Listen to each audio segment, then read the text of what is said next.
얼마 전에 파혼을 했는데 사실 아직도 잘 실감이 나지를 않아요. 연애를 처음 시작하기 전부터 한참 둘이 사이좋게 연애할 때, 그리고 최근 결혼 이야기 보고 가며 준비하던 몇 개월 되지 않는 시간 동안 결혼 상대였던 남자친구와는 사소한 다툼 한 번 없었거든요. 차라리 둘 사이의 성격 차이 때문에 커다란 문제가 있었다던가, 아니면 막장 드라마에나 나올 법한 들켜서는 안 될 말 못할 과거가 있었다면 차라리 이렇게 억울한 기분이 들지는 않았을 겁니다. 사람을 얼마나 우습게 봤으면 결혼을 한다는 이유만으로 저뿐만 아니라 제 가족까지 호구처럼 대할 수 있을까요? 아무리 아직도 여자가 결혼을 하면 시집을 간다고 말을 하긴 하지만 세상이 바뀐 지가 언제인데 말도 안 되는 논리로 예비며느리 후려치려는 집이 다른 집이 아니라 제가 결혼까지 하려고 했던 그런 집일 줄은 생각도 못했습니다. 저는 지방광역시에서 공부했고 대학 생활부터 현재까지 쭉 서울에서 혼자 지내고 있습니다. 자랑은 아니지만 학창시절에 제법 공부 좀 한다는 소리 들으며 자랐고 학교에서도 기대가 많이 컸었거든요. 결국 서울대에는 가지 못했지만 서울에서 내놓으라 하는 대학교에 들어가게 되었어요. 부모님께서는 이런 저에게 지원을 아끼지 않으셨고 그래서 대학교 때는 다른 데 신경 안 쓰고 공부에만 열중할 수 있었습니다. 물론 생활비까지 다 내주신다고 해서 제 용돈까지 다 해주시는 건 아니었기에 방학 기간에는 서울에 머물면서 과외 같은 걸 하고는 했어요.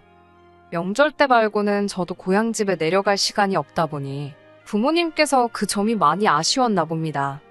사실 지역에도 큰 회사들이 많기 때문에 부모님은 제가 대학교를 졸업하면 취직은 집 근처에 있는 이름 있는 회사에 들어가길 원하셨어요. 하지만 저도 나름 뜻이 있어서 공부를 해왔고 더 좋은 기회를 찾으려 노력하다 보니 결국은 서울에서 자리를 잡게 되었습니다. 부모님께서는 아쉬워하셨지만 결국엔 주변에 자랑을 하고 다니실 정도로 기분은 좋았나 봅니다. 회사도 국내 굴지의 대기업이기도 하고 복지면에서나 월급면에서나 지역에서 가장 좋은 회사를 두고 본다 하더라도 비교도 안 되게 좋은 곳이었거든요. 저 때문에 조금 더 고생을 하긴 하셨지만 부모님은 노후 준비가 어느 정도 다 끝나 있던 상황이었어요. 원래는 본가 근처에 있는 시골 쪽에 땅을 사놓고 거기에 전원주택을 지어놓고 텃밭 같은 거 가꾸며 은퇴를 하실 생각이었는데 막상 제가 서울에 자리를 잡으니 한번 서울에 살아보는 것도 나쁘지 않겠다 생각을 하셨나 봅니다. 그래서 은퇴 자금을 가지고 서울에 아파트를 하나 구입하셨어요. 그 당시에는 대출의 규제도 지금처럼 심해지기 전이었고 그때 당시에도 비싸긴 했지만 집값이 지금 정도까지는 아니었거든요. 대신 시골에 집 짓고 사는 예산보다 서울의 아파트가 예산을 훨씬 더 넘었기 때문에 부모님이 은퇴는 잠깐 미뤄두시고 더 일을 하게 되었습니다. 원래는 전세를 놓아도 되는 거였는데 어차피 제가 서울에 있는데 남한테 전세를 줄 필요가 있냐고 하시면서 어차피 남의 집에 살면서 월세 내고 그럴 거면 마음이라도 편하라고 어머니가 사놓은 아파트에서 살아도 된다고 허락을 해주셨어요. 관리비만 제가 내기로 했고 대출이자 다 갚아서 부모님이 서울 올라오시기 전까지는 제가 그 집에서 혼자 지내게 되었습니다. 그 이후로 저도 나이를 먹으며 시간이 지남에 따라 돈도 어느 정도 모아놓게 되었고 남들 하듯이 연애도 몇 번 하고 그랬지요. 그렇게 결혼 이야기까지 오가게 되는 남자친구를 만나게 되었습니다. 남자친구도 비슷한 학벌에 서로 비슷한 규모의 회사를 다니고 있습니다. 서로 누가 더 잘났네 못났네 따질 필요 없을 정도로 비슷한 조건이었고 연애하는 동안에 사소하게 다툴 일도 거의 없었기에 두 사람 서로 마음 한구석에서 결혼 생각을 하기 시작했어요.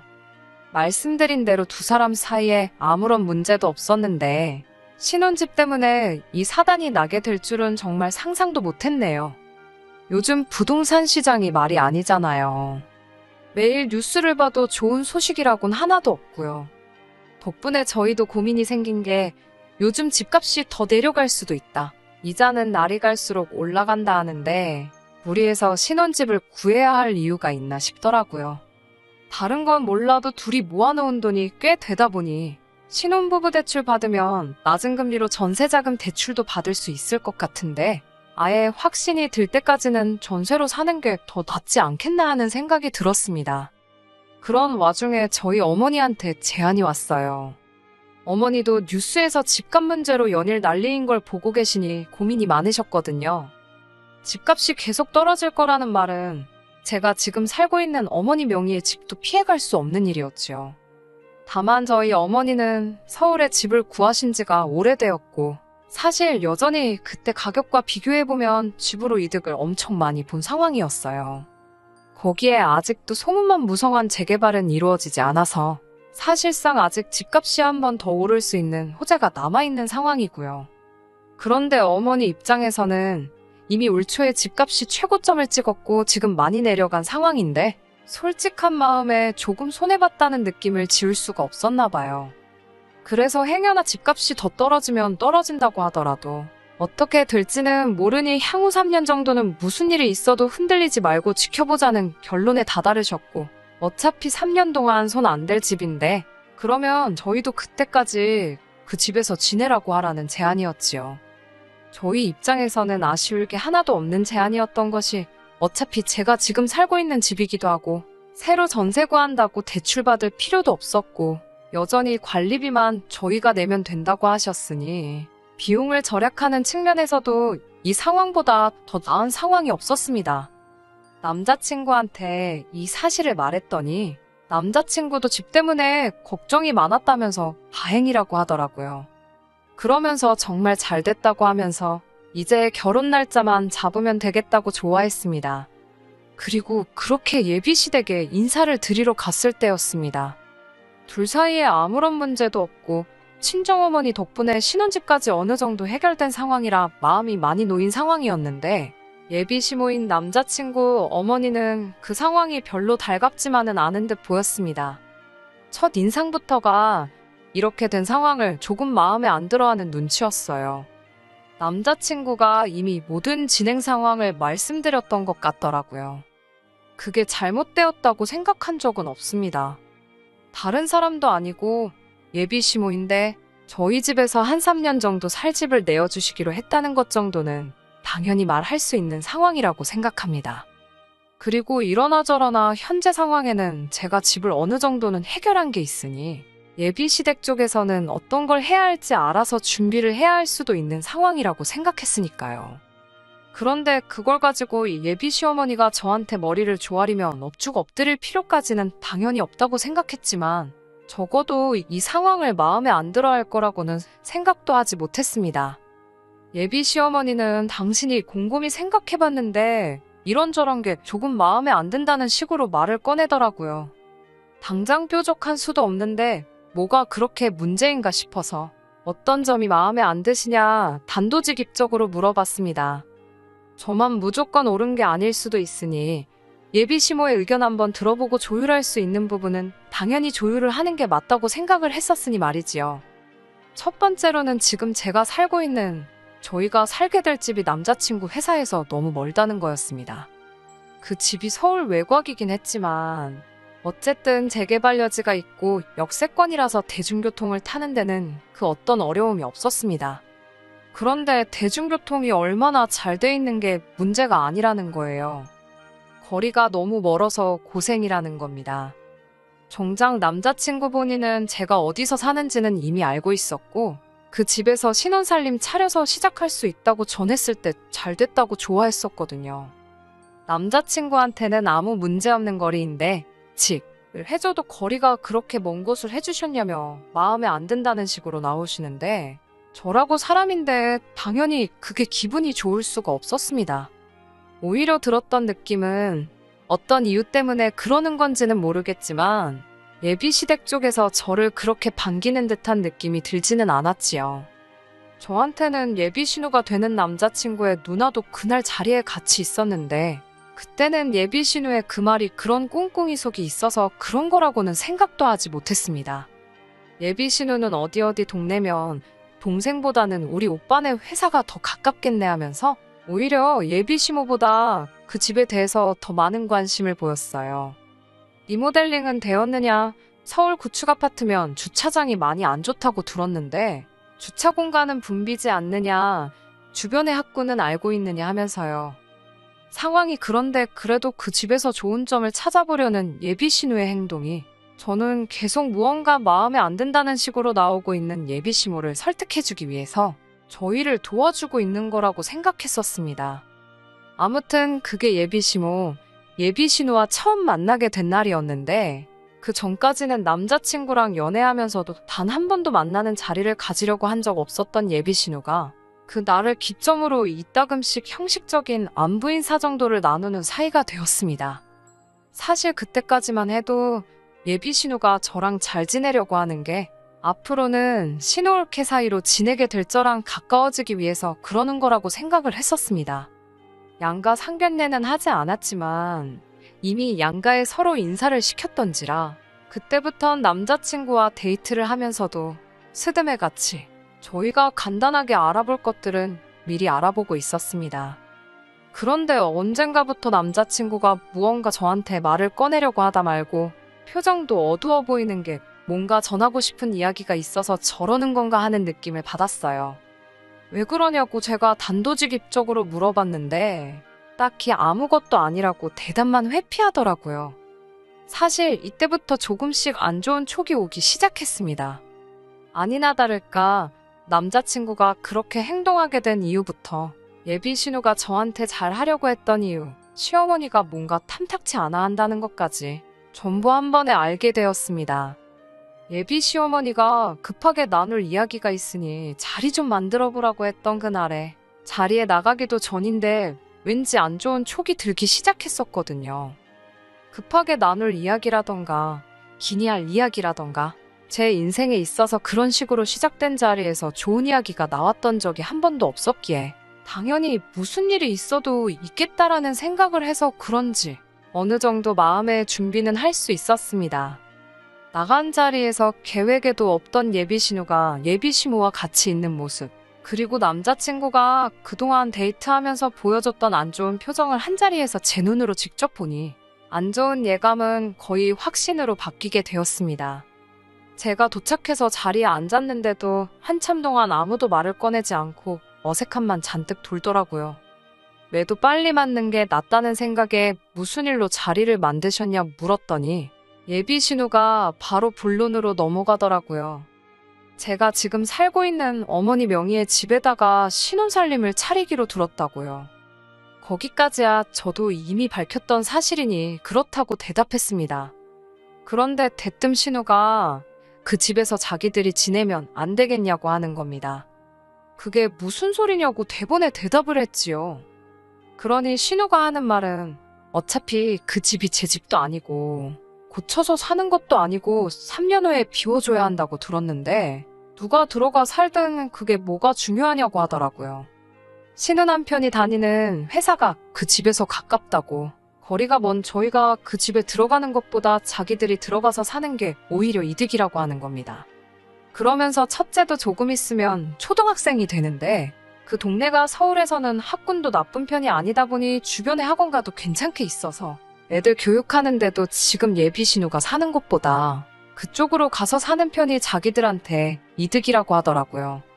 어이가 없어서 누가 들어가 살고 말고가 왜 안 중요하냐고, 그리고 그건 신우가 이득인 거지 제가 이득을 보는 게 뭐가 있냐고 했어요. 지금이야 제가 살고 있는 집이고 결혼 후에도 제가 살게 될 테니까 저희 부모님께서 무상으로 살라고 허락을 해주신 거지. 구태여 다른 사람이 살게 할 거면 새를 놓지 뭐하러 그러시겠냐고요. 그러니 이젠 시모가 말을 가로채 이어서 말하기를 저보고 이기적이라고 하면서 왜 너 이득 볼 생각만 하냐고 하는 겁니다. 이제 한 식구가 될 텐데 저 혼자만의 이득을 생각할 게 아니고 가족 전체가 볼 이득에 대해서 생각을 해야 한다는 거예요. 그래서 100번 양보해서 신우가 살게 된다고 해도 우리 신혼집으로 쓰게 될 집에 신우가 들어가 산다면 우리는 당장 어디 가서 지내야 하냐 했습니다. 그러니 예비시모는 단 1초도 고민하지 않고 그게 뭐가 어려운 문제냐면서 결혼하면 저 혼자만 짐 싸서 예비시댁으로 들어오면 되는 거 아니냐 하더군요. 세상에 어떤 모자란 여자가 친정어머니 명의로 된 집을 신우한테 양보해주고 정작 본인은 남편 출퇴근하기 편하라는 이유로 시부모 살고 있는 집에 들어가 살겠나요?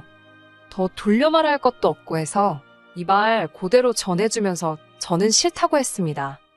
예비 신우한테도 반대의 경우라면 언니는 언니네 시댁 들어가서 살 거냐고 물어보니 자기는 기꺼이 그러겠다고 하더라고요. 막상 실제로 그렇게 되면 그럴 생각 일도 없으면서 어떻게든 이득을 보려고 저러는 게 참 가증스럽기까지 했습니다. 남자친구는 일이 이렇게 진행될 걸 꽤나 오래전부터 알고 있었던 것 같아요. 그냥 똥 씹은 표정으로 아무 말도 못하고 허수아비 마냥 가만히 앉아있더라고요. 예비 시모가 말을 꺼내길 요즘 뉴스 안 보냐고 하면서 부동산 시장 다 망했다고, 저나 저희 부모님이 왜 그렇게 그 집에 집착을 하는지 모르겠다고 하는 겁니다.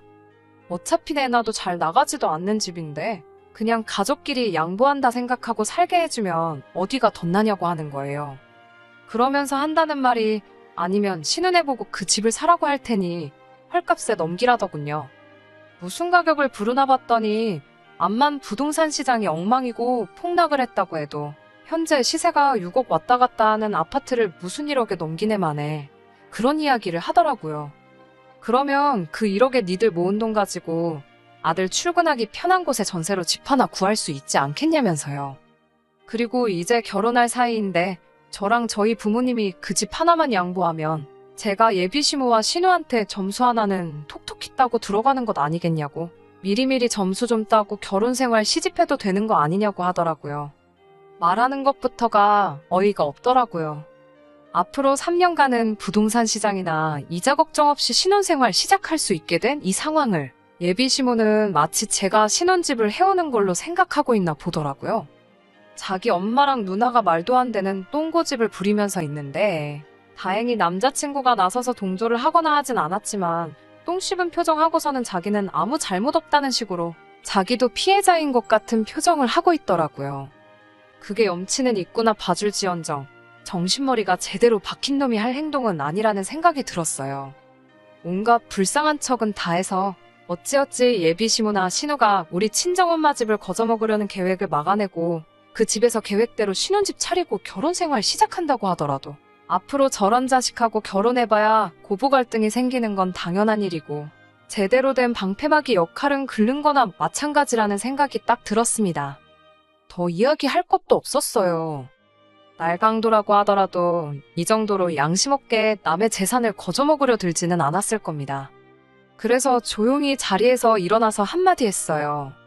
모자란 남자를 내 남편으로 받아들이는 거에 대해서 후회는 없겠지만 낯짝 두껍고 파렴치한 사람들을 내 남편의 가족이라는 이유 하나만으로 감싸고 가야 한다면 평생 후회 속에 살 것 같다고, 그리고 지금이 딱 그런 상황이라고요. 저는 결혼 후에 제 결정을 후회하면서 살고 싶은 생각이 없으니 이혼보다는 파혼이랬다고 그냥 결혼은 없던 일로 하자고 했습니다.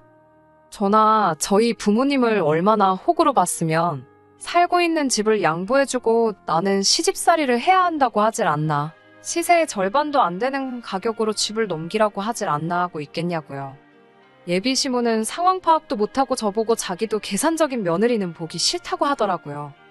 그러니까 남자친구가 그제서야 얼굴이 사색이 되어서는 다 늦어서 제 편을 들기 시작하는 겁니다. 솔직히 엄마고 누나고 다 너무했다고 하면서 그동안 저랑 결혼 준비하면서 보였던 표정이 이미 진작부터 오고 갔던 이야기라는 건 어린애라도 눈치챘을 법한 상황이었어요. 하지만 너무 늦었죠. 파혼하게 생겼으니 늦게나마 저를 잡으려고 자기가 잘못한 거 뉘우치고 잘 하려는 것처럼 보일 수도 있겠지만 오히려 더 늦게 저렇게 액션을 취하는 게 더 괘씸했어요. 진작에 저렇게 나올 수 있었는데 집을 양보하네 마네 이 이야기가 끝까지 오고 갈 때까지 듣고만 있었다는 건 솔직히 간보는 거나 마찬가지잖아요. 되면 좋은 거고 안 되면 내 편 들어주는 척 하면서 내 마음 돌려놓고 남자친구한테 거지근성으로 똘똘 뭉친 너네 가족도 문제지만 너같이 속이 음흉한 놈이 더 문제라고, 이 파혼이 꼭 니네 가족 거지근성 때문에 되는 게 아니라고도 확실히 말해줬습니다. 더 말할 것도 없고 내가 너랑 결혼해서 니네 집 구석을 내 가족으로 들이는 게 우리 부모님이 가지고 계신 아파트 가격에 비하면 아무 이득될 것도 하나 없으니 결혼 이야기는 없는 걸로 하고 각자 갈 길 가자고 했습니다. 이제 와서 미안하단 말 할 것도 없고 애초에 잘못된 거 진작에 알았으면 미안할 일을 안 만들었으면 되는 거 아니겠냐고 하니 남자친구나 예비 시모나 그 자리에 누구도 제 말에 그럴싸한 대답을 하는 사람은 아무도 없더군요. 주변 지인 중에서 저한테 그래도 그렇지 그렇게 오래 만나고 결혼 이야기까지 오고 가던 남자친구를 하루아침에 헌신작 버리듯이 버릴 수가 있냐고 하는 사람도 있더라고요. 대화로 해결할 수 있던 부분이 있지 않았겠냐고 너무 극단적이라고 하는데 저는 그런 말 들어도 여전히 제가 잘못했다는 생각이 들지는 않습니다. 오히려 괜히 질질 끌었다가 나중에 이 꼴 저 꼴 못 볼 꼴 다 보고 그리고 나서 후회 속에 이혼하는 것보다 길게 볼 것도 없이 결혼조차 안 하는 게 더 이득 아니겠냐는 생각이에요. 결혼이 사랑만으로 할 수 있는 게 아니라는 말이 오늘따라 더 와닿는 하루네요. 끝까지 들어주셔서 감사합니다. 오늘의 사연은 여기까지입니다. 구독과 좋아요, 알람 설정 부탁드리고 더 좋은 사연으로 다시 찾아뵙겠습니다. 감사합니다.